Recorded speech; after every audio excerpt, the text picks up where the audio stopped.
semuanya, perkenalkan kami dari kelompok 3A. Pada video kali ini kami akan membahas mengenai peptida bioaktif. Tonton dan simak videonya. Baik, sebelum kita lanjut ke materi peptida bioaktif, aku mau kenalin dulu nih anggota dari kelompok 3A. Yang pertama ada Elisa Binur Nazmi dengan NPM 005, lalu ada Reza Tezkia dengan NPM 016, lalu Sania dengan NPM 020, lalu Adiska Satyakarja dengan NPM 022, lalu ada Andin Putri Nur dengan NPM 028, dan yang terakhir yaitu Anissa Fairuza Al-Bakitadi dengan NPM 029. Peptida bioaktif adalah molekul pendek dari rantai asam amino yang bermanfaat bagi kesehatan manusia. Dihasilkan melalui hidrolisis protein secara enzimatik atau fermentasi. Penelitian terbaru menunjukkan potensi peptida ini dalam mencegah dan mengobati penyakit, serta meningkatkan kualitas hidup. Di Indonesia sendiri, sumber peptida bioaktif termasuk kedelai, ikan, dan produk susu. Produksinya dilakukan melalui hidrolisis enzimatik yang efisien. Peptida dari ikan laut dan kedelai lokal menunjukkan potensi besar dalam pengembangan produk kesehatan dan pangan fungsional di sektor gizi. Selanjutnya yaitu ada rumusan masalah dan juga tujuan. Yang pertama adalah apa yang dimaksud dengan peptida bioaktif. Lalu, bagaimana produksi peptida bioaktif dan juga apa saja sumber-sumber peptida bioaktif. Lalu, tujuannya yaitu untuk menjelaskan pengertian peptida bioaktif, menjelaskan produksi peptida bioaktif, dan juga mengidentifikasi sumber-sumber peptida bioaktif. Peptida bioaktif adalah bagian dari protein yang terdiri dari 2 hingga 20 asam amino dengan berat molekul di bawah 6.000 Da dan memiliki aktivitas biologi yang ditentukan oleh panjang rantai, komposisi, dan urutan asam aminonya. Sumber peptida ini berasal dari protein nabati seperti biji-bijian, kacang-kacangan, dan juga sumber hewani seperti daging, susu, telur, dan ikan. Peptida ini tidak aktif dalam bentuk protein asalnya, namun akan menjadi aktif apabila melalui hidrolisis enzimatik selama fermentasi dan pencernaan. Fungsi peptida ini meliputi aktivitas antihipertensi, antioksidan, dan juga antimikroba. Keunggulannya dibandingkan pengobatan tradisional adalah spesifitas yang tinggi terhadap jaringan target dan sedikit atau tidak adanya akumulasi dalam organisme karena mudah terdegradasi. Materi selanjutnya adalah produksi peptida bioaktif.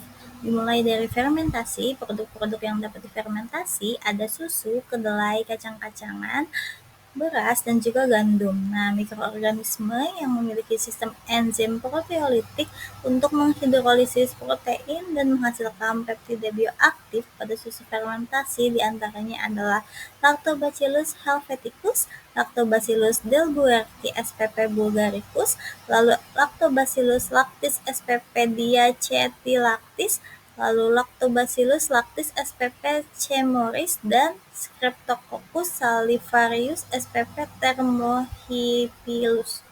Nah, mikroorganisme yang terlibat dalam fermentasi kedelai, kacang-kacangan, beras, dan gandum berasal dari spesies kapang seperti Aspergillus oryzae dan Aspergillus zooxanthellae yang merupakan tradisi lama dalam menghasilkan produk fermentasi.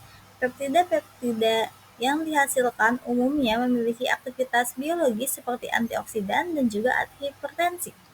Cara produksi peptida bioaktif selanjutnya adalah hidrolisis enzimatik. Hidrolisis enzimatik adalah metode yang paling cepat, aman, dan juga mudah dikontrol untuk memproduksi peptida bioaktif, serta dapat digunakan untuk meningkatkan sifat-sifat fungsional dan biologis peptida sekaligus menambah nilai bagi produk samping yang memiliki nilai komersial yang rendah.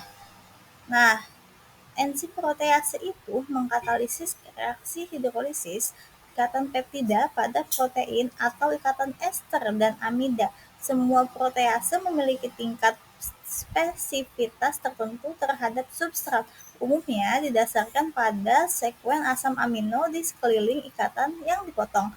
Spesifitas dan kondisi hidrolisis seperti pH, suhu, waktu mempengaruhi ukuran dan sekuen asam amino di dalam rantai peptida. Juga asam amino bebas dapat mempengaruhi aktivitas biologis hidroliser. Produksi peptida bioaktif yang selanjutnya itu ada purifikasi peptida bioaktif, yang merupakan proses bertujuan untuk memisahkan dan memurnikan peptida dari campuran kompleks berdasarkan sifat-sifat kimia dan fisiknya. Terdapat beberapa metode purifikasi dalam produksi peptida bioaktif, yaitu yang pertama ada teknik kromatografi. Nah, di antaranya yang paling banyak digunakan yaitu seperti HPLC atau High Performance Liquid Chromatography yang merupakan salah satu teknik paling umum dalam purifikasi peptida. Nah, pada proses ini memisahkan peptida berdasarkan interaksi antara fase diam dan fase bergerak. Lalu ada UHPLC, Ultra High Pressure Liquid Chromatography. Jadi ini tuh merupakan versi lanjutan dari HPLC yang bekerja pada tekanannya itu lebih tinggi sehingga memungkinkan pemisahan lebih cepat dan resolusinya lebih baik. Lalu yang kedua itu ada reverse fase HPLC. Nah, ini dapat digunakan untuk memisahkan peptida berdasarkan hidrofobisitasnya. Lalu yang ketiga itu ada hydrophilic interaction liquid chromatography. Hilik yang digunakan untuk pemisahan substansi hidrofilik, gel elektroporesis, dan ultrafiltration digunakan sebagai teknik pendukung untuk analisis komposisi struktur dan kimia peptida. Lalu ada identifikasi peptida bioaktif. Nah, pada proses identifikasi, karakterisasinya yaitu yang pertama ada mass spectrometry. Nah, dilaporkan telah meningkatkan proses identifikasi profil protein dan produk hidrolisis. Lalu yang kedua itu ada electrospray ionization dan matrix assisted laser desorption atau ionization. Nah, ini juga sering digabungkan dengan mass spektrometri dalam identifikasi dan karakterisasi peptida bioaktif. Lalu yang terakhir, yang ketiga itu ada liquid chromatography mass spectrometry yang telah umum digunakan dalam identifikasi sekuen peptida. Selanjutnya yaitu ada sumber peptida bioaktif. Yang pertama yaitu dari produk hewani. Peptida bioaktif hewani terbukti memiliki banyak manfaat kesehatan, termasuk aktivitas antioksidan, antihipertensi, antidiabetes, dan antimikroba. Yang kedua yaitu produk olahan susu. Protein dalam susu memiliki berbagai manfaat, termasuk aktivitas antibakteri, antioksidan, dan imunoprotektif, dan beberapa peptida yang terkandung dalam susu, yaitu seperti peptida opioid, memiliki efek seperti morfin pada sistem saraf pusat. Selanjutnya yaitu ada telur. Peptida yang terkandung pada telur yaitu arginin, valin, prolin, serin, dan lesin memiliki manfaat untuk menghambat enzim AC yang memiliki peranan penting untuk mengendalikan tekanan darah. Yang terakhir yaitu ada daging merah. Peptida dari daging merah terbukti memiliki sifat antioksidan, antimikroba, dan antihipertensi. Salah satu penggunaan umum peptida bioaktif dari daging merah adalah kemampuannya untuk menghambat enzim angiotensin atau AC. Sumber peptida bioaktif selanjutnya berasal dari tumbuhan. Peptida dari tumbuhan memiliki berbagai aktivitas penting bagi kesehatan manusia, seperti antidiabetik, imunomodulator, antimikroba, hipokolesterolemik, opioid, antihipertensi, dan antioksidan. Lalu selanjutnya berasal dari mikroorganisme. Bakteri asam laktat seperti Lactobacillus dan Bifidobacterium mampu menghasilkan peptida yang dikenal sebagai bakteriosin. Bakteriosin ini memiliki kemampuan untuk menghambat pertumbuhan bakteri patogen di dalam saluran pencernaan, membantu menjaga keseimbangan mikroflora usus, dan mencegah infeksi. Peptida yang dihasilkan dari fermentasi alga seperti spirulina dan chlorella ini memiliki sifat antioksidan dan anti kanker. Lalu ada alga biru hijau seperti spirulina, juga dikenal kaya akan protein dan peptida yang mendukung kesehatan imun serta memiliki potensi dalam pengobatan penyakit neurodegeneratif. Peptida dari jamur seperti reishi dan shiitake memiliki sifat imunomodulasi yang kuat, membantu meningkatkan respon imun tubuh dan mencegah perkembangan penyakit kronis seperti kanker dan diabetes. Kesimpulan dari materi ini adalah peptida bioaktif merupakan molekul pendek yang terdiri dari asam amino yang dihasilkan dari proses hidrolisis protein baik melalui fermentasi ataupun hidrolisis enzimatik. Sumber peptida bioaktif dapat berasal dari hewani dan nabati hingga mikroorganisme.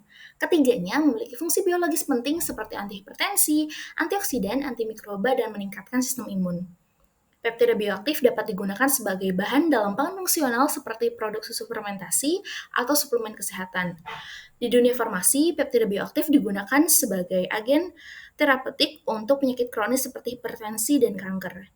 Penelitian di Indonesia menunjukkan potensi besar peptida bioaktif dari sumber lokal seperti ikan tuna, patin, dan kedelai.